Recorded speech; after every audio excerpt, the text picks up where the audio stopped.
बांग्लादेश में सियासी अदम इस्तेहकाम पैदा करने की भारतीय साजिश बेनकाब हो गई। पाकिस्तान के बाद बांग्लादेश भी भारतीय मुदाखलत जारी है। हसीना वाजिद आज नई दिल्ली में foreign correspondents club of south Asia की तकरीब से वर्चुअल खिताब कर रही हैं।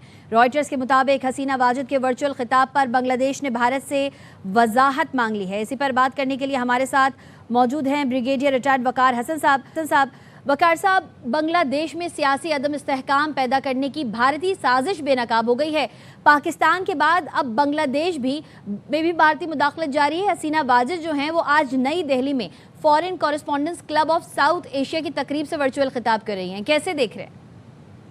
जी आई थिंक जो भारत को मरोड़ उठा है पेट में वो it is to do with जो चेंज आया बांग्लादेश में।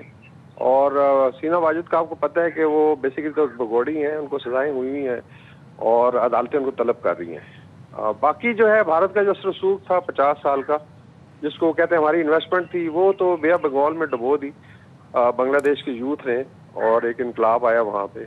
और अभी भी जो पार्टी है बांग्लादेश नेशनल पार्टी, वो किसी हद तक प्रो बांग्लादेश है, पाकिस्तान के साथ अच्छे रिलेशनशिप है और उनको सिर्फ प्रेशराइज करने के लिए भी ये ढकोसले किए जा रहे हैं।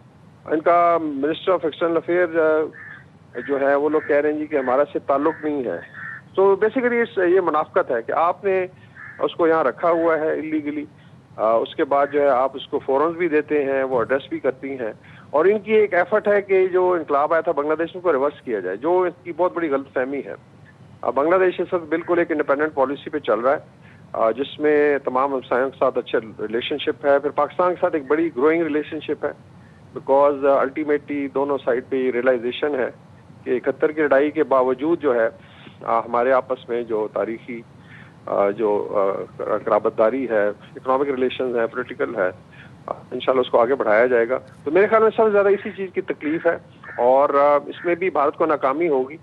अभी इनकी दोस्तियाँ सिर्फ शायद रह गई रीजन में तालिबान के साथ, अदरवाइज साउथ एशिया में भी इनको कोई खास नहीं डालना। ब्रिगेडियर रिटायर्ड वकार हसन साहब हमारे साथ मौजूद थे, आपका शुक्रिया।